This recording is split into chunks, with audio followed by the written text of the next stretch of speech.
Hi friends, good morning. இன்றைக்கி வந்து நான் கோஸ் வந்து கூட்டு வைக்கலாம் அப்படின்னு சொல்லிட்டு எடுத்து வச்சுருக்கேன். இப்போ கோஸுக்கு தேவையானது வந்து நான் துவரம்பருப்பு ஊற வச்சுருக்கேன், கடலப்பருப்பு, பைத்தியம் பருப்பு, மூணுமே இது ஒரு ஸ்பூன், இது ஒரு 1.5 ஸ்பூன், இது 1.5 ஸ்பூன், இது ஒரு 1.5 ஸ்பூன் போட்டிருக்கேன். இது மூணும் சேர்ந்தும் போடலாம், இல்லை நம்ம தனிப்பட்ட மாதிரி பைத்தியம் பருப்பும் போட்டு பண்ணலாம், இல்லையா துவரம்பருப்பு போட்டும் பண்ணலாம், இல்லை கடலப்பருப்பு போட்டும் பண்ணலாம். ஆனால் இது 3 பருப்பும் போட்டு பண்ணுங்க, ரொம்ப சூப்பராக இருக்கும். கோஸ் இது எடுத்து அரிஞ்சு வச்சிட்ருக்கேன். பூண்டு, வெங்காயம், தேங்காய், தக்காளி இது எல்லாத்தையும் எடுத்து வச்சுருக்கேன். நான் கோஸ் வந்து இன்னும் கொஞ்சம் இருக்குது, இதில் இருக்குது, அதில் பிளேட்டில் இடம் பார்த்தல நான் இதில் வச்சுருக்கேன். இப்போ நம்ம குக்கர் ஆன் பண்ணிடலாம். நான் பருப்பு 3 போட்டு இதில் நம்ம தண்ணியை ஆட் பண்ணிக்கலாம். இந்த பருப்புலேயே இது வேகெல்லாம் வைக்க தேவையில்லை, அப்படியே நம்ம கோஸு, பூண்டு, வெங்காயம், தக்காளி எல்லாத்தையும் நம்ம இதுலேயே ஆட் பண்ணிக்கலாம். எல்லாமே போட்டேன். இதில் பூண்டு போட்டேன், கோஸ் போட்டிருக்கேன், ஆனியன் போட்டிருக்கேன், தக்காளி போட்டிருக்கேன், எல்லாமே போட்டுவிட்டேன். இப்போ நம்ம தேங்காயும் கொஞ்சம் சீரகமும் அரைச்சி போட்டுடலாம். இப்போ நான் தேங்காய் பால் ஆட் பண்ணிக்கிறேன். தேங்காய் பாலும் சீரகமும் போட்டு அரைச்சி பாலை எடுத்து ஊற்றிட்டேன். இதுக்கு தேவையானது குழம்பு மிளகாய் தூள், மஞ்சள் தூள், தனியா தூள் ஆட் பண்ணிக்கணும். நான் மிளகாய் தூள், மஞ்சள் தூள், தனியா தூள் ஆட் பண்ணிவிட்டேன். பாருங்கள், இதுக்கு நம்ம உப்பு தேவையான அளவு உப்பும் ஆட் பண்ணிவிட்டேன். இப்போது நம்ம இந்த குக்கரை மூடிடலாம். இது ஒரு 2 விசில் வச்சு நம்ம ஆஃப் பண்ணிக்கலாம். பாருங்கள் கலாரி விட்டுட்டேன்.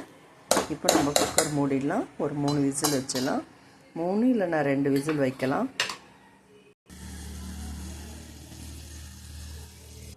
குக்கர் ஓப்பன் பண்ணிட்டேன். இப்போ தாளிச்சிடலாம்.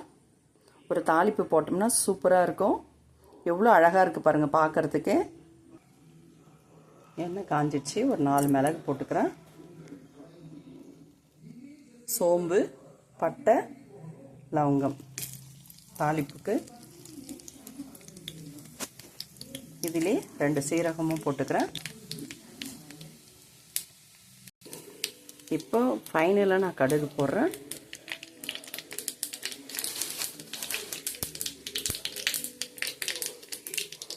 பச்சை மிளகாய் 2 கிள்ளி போட்டுக்கிறேன்.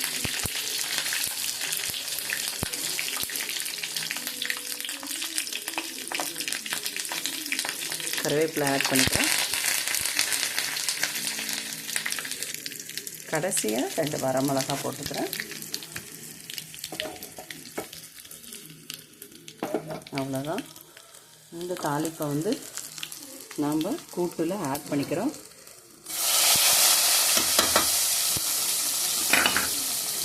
இதை கேஸில் வச்சு ஒரு கொதிக்கட்டும்.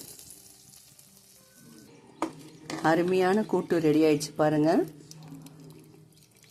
பருப்பு அப்படியே கொஞ்சம் தெரிகிற மாதிரி இருக்குது, ஆனால் நல்லா வெந்திருக்கு பாருங்கள். வேணுன்றவங்க இன்னும் 2 விசில் கூட விட்டுக்கலாம். நம்மளுக்கு இவ்வளோ தான் வேணும். இந்த மாதிரி இருந்தால் தான் எங்களுக்கு பிடிக்கும். அதுக்காக இது மாதிரி செஞ்சுட்டேன்.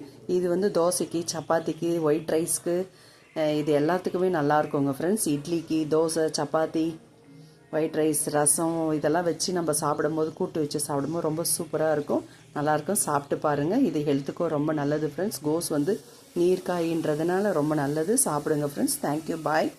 நான் அடுத்த வீடியோவில் நான் உங்களை சந்திக்கிறேன். மத்தியானத்துக்கு இதுக்கு நான் வந்து தொட்டுக்கிறதுக்காக நான் கடலப்பருப்பு வடை செஞ்சுக்கலான்னு சொல்லிட்டு கடலப்பருப்புலாம் ஊற வச்சுட்டு அதை ரெடி பண்ணிக்கலாம் அப்படின்னு சொல்லிட்டு. Thank you, bye friends. Bye. Next வீடியோவில் நான் சந்திக்கிறேன்.